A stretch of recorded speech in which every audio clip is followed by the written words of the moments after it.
Assalamualaikum warahmatullahi wabarakatuh. Perkenalkan, nama saya Nisa Nuzulul Latifah dengan NIM 2311259. Mata kuliah Pengembangan Kurikulum PAI. Baiklah, di video kali ini saya akan mengumpulkan tugas video saya. Simak berikut video saya. 1. Mengapa kurikulum Merdeka menekankan pada pengembangan profil pelajar Pancasila serta literasi numerasi? Kurikulum Merdeka dirancang untuk membentuk peserta didik yang tidak hanya unggul secara akademik, tetapi juga memiliki karakter kuat dan siap menghadapi tantangan abad 21. Dua aspek yang ditekankan profil pelajar Pancasila dan literasi numerasi dipilih karena alasan berikut. A. Profil pelajar Pancasila sebagai fondasi karakter kurikulum Merdeka ingin melahirkan peserta didik yang beriman dan bertakwa, berkebenika, global, gotong royong, mandiri, bernalar kritis, kreatif. Fokus ini penting karena banyak tantangan sosial modern, radikalisme, disinformasi, degradasi moral, intoleransi, degradasi lingkungan. Hanya bisa dihadapi dengan karakter yang baik, bukan sekedar pengetahuan akademik. B. Literasi numerasi sebagai kompetensi dasar abad 21. Literasi bukan lagi sekedar mampu membaca, tetapi kemampuan memahami, menafsirkan, dan mengevaluasi informasi, menggunakan informasi untuk memecahkan masalah, berpikir kritis terhadap teks dan media numerasi. Bukan sekedar hitungan matematika, tetapi kemampuan menggunakan angka dalam data kehidupan nyata, membuat keputusan berdasarkan informasi kuantitatif. Dua kemampuan ini adalah prediktor utama kesuksesan di pendidikan lanjutan dan dunia kerja, sehingga wajar jika kurikulum Merdeka memberi perhatian penuh. Jawaban nomor 2 yaitu, sebagai calon guru PAI, tugas kita bukan hanya mengajarkan ayat dan hadis, tetapi juga menunjukkan bagaimana ajaran Islam diterapkan dalam kehidupan sehari-hari. Ketika sekolah memilih tema sustainability dengan isu penurunan kuantitas dan kualitas air, ini sebenarnya kesempatan sangat baik untuk membuat PAI terasa hidup, nyata, dan bermanfaat bagi siswa. Karena itu, saya akan menggunakan model Project Based Learning, PJBL. PJBL mengajak siswa belajar melalui proyek nyata, bukan hanya ceramah. Proses pelaksanaannya saya bagi ke dalam beberapa tahap agar mudah dipahami.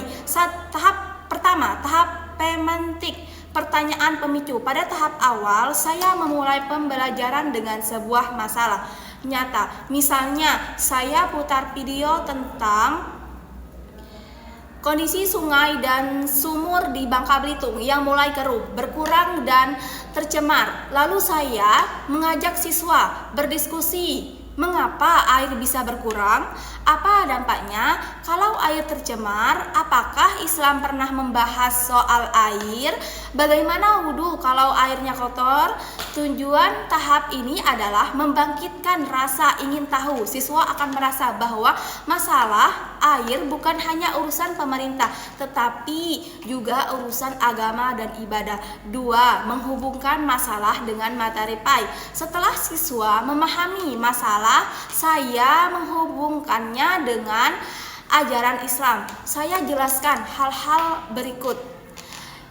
Seperti Islam memerintahkan manusia menjadi khalifah, pengelola bumi. Allah melarang perusakan lingkungan. Surah Al-A'raf ayat 56. Air adalah sumber kehidupan. Surah Al-Anbiya ayat 30. Air adalah syarat bersuci dalam wudhu dan mandi wajib. Nabi melarang boros air, bahkan ketika wudhu di sungai. Saya ingin siswa memahami bahwa menjaga air itu adalah ibadah. Jadi proyek ini bukan hanya proyek lingkungan, bagian dari menjalankan perintah Allah. 3. Pembentukan kelompok dan perencanaan proyek pada tahap ini. Siswa dibagi menjadi beberapa kelompok. Setiap kelompok diminta menyusun rencana proyek.